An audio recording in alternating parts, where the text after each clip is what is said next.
পৃথিবীর বয়স ও তুষারযোগ। ভূতত্ত্ববিদদের গণ মনে করেন যে পৃথিবীর বয়স 460 কোটি বছর। গোড়ায় পৃথিবী ছিল উত্তপ্ত মৌলিক ভূতাত্ত্বিক স্তরে আবৃত। এই মৌলিক ভূতাত্ত্বিক স্তর স্বয়ং তেজস্ক্রিয় ধাতু ইউরেনিয়াম ও থোরিয়াম সিসাতে রূপান্তরিত হয়।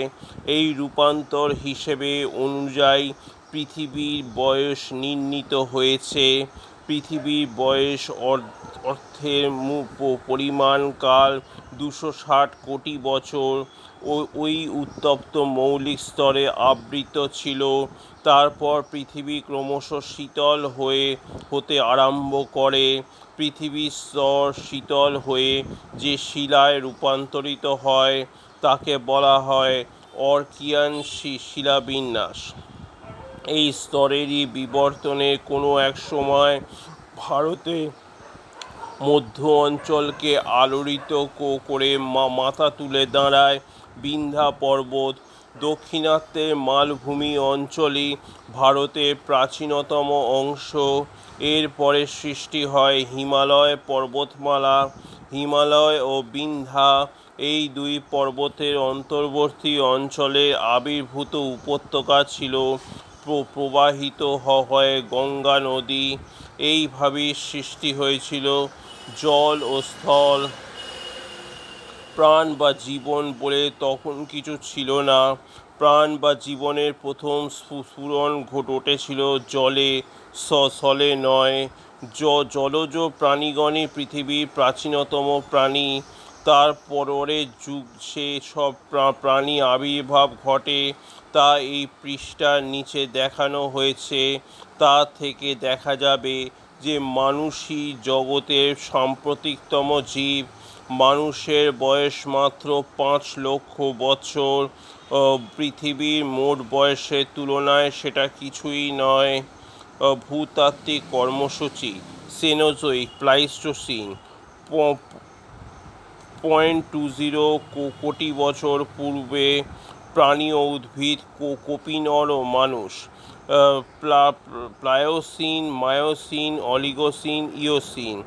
2.5 কোটি থেকে 7 কোটি বছর পূর্বে আধুনিক গাছপালা, পক্ষী ও স্তন্যপায়ী জীব।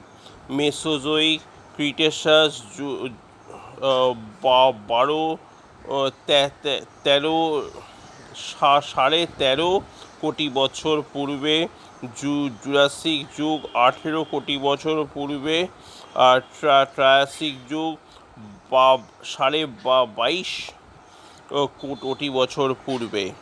ডায়নোসরাস, সইকয়েড জাতীয় উদ্ভিদ, আদিতম পক্ষী, অ্যামোনাইটস, দুরন্ত সামুদ্রিক জীব। মহাযুগ যুগ, পেলিওজোইক যুগ, পার্মিয়ান 27 কোটি বছর পূর্বে। কার্বনিফেরাস 35 কোটি বছর পূর্বে। ডিভেনিয়ান 40 কোটি বছর পূর্বে। সিলুরিয়ান 44 কোটি বছর পূর্বে। অর্ডেভিসিয়ান 50 কোটি বছর পূর্বে। ক্যাম্ব্রিয়ান 60 কোটি বছর পূর্বে। প্রাণী ও উদ্ভিদ: আদি স্তন্যপায়ী জীব, বৃশ্চিক ও আদি সরীসৃপ। উত্তর উভচর, ফার্ন জাতীয় বৃক্ষ, কীটপতঙ্গ, মৎস্য, আদি উদ্ভিদ, মেরুদণ্ডহীন জীব। আর্কিওজোইক, অর্কিয়ান 200 কোটি বছর পূর্বে জীবনের উন্মেষ। পৃথিবীর বয়স 460 কোটি বছর পূর্বে। এবারে মানুষের আবির্ভাব ঘটেছিল প্লাইস্টোসিন যুগে। প্লাইস্টোসিন যুগের বৈশিষ্ট্য এই যে এই যুগে পৃথিবীতে 4 বার তুষারাবৃত হয়েছিল। তুষারাবৃত যুগকে তুষার যুগ বলা হয়। এই সময় উত্তর মেরুর সন্নিহিত দেশসমূহ, ইউরোপ, উত্তর আমেরিকা, এশিয়ার উত্তর অর্ধাংশ তুষারস্তূপে আবৃত হয়। আদি থেকে অন্তিম প্লাইস্টোসিন যুগে মধ্যে সংগঠিত হয়। এই চারটি তুষার যুগের নাম দেওয়া হয়েছে: 1 নম্বর গুঞ্জ বা প্রথম তুষার যুগ, 2 নম্বর মিন্ডেল বা দ্বিতীয় তুষার যুগ, 3 নম্বর রিস বা তৃতীয় তুষার যুগ ও চতুর্থ উর্ম বা চতুর্থ তুষার যুগ। প্রতি দুই তুষার যুগ অন্তর্বর্তীকাল তুষার স্তূপের পশ্চাদপসরণ ঘটত এবং তখন অপেক্ষাকৃত উষ্ণ আবহাওয়ার সৃষ্টি হতো। এই সময়টাকে আমরা ইন্টারগ্লেসিয়াল পিরিয়ড বা তুষার যুগ বলি। অন্তিম উর্ম তুষার যুগ, রিস উর্ম তুষার যুগ, রিস তুষার যুগ 1,00,000 বৎসর পূর্বে। মধ্য মিন্ডেল তুষার যুগ, মিন্ডেল রিস তুষার যুগ, মিন্ডেল তুষার যুগ, গুঞ্জ মিন্ডেল তুষার যুগ 4,50,000 বৎসর পূর্বে। আদি গুঞ্জ তুষার যুগ, প্রাক গুঞ্জ যুগ 10,00,000 বৎসর পূর্বে। প্রথম তুষার যুগ 10,00,000 বৎসর পূর্বে ঘটেছিল, দ্বিতীয় 4,50,000 বৎসর পূর্বে, আর তৃতীয় ও চতুর্থ 1,00,000 বৎসর পূর্বে।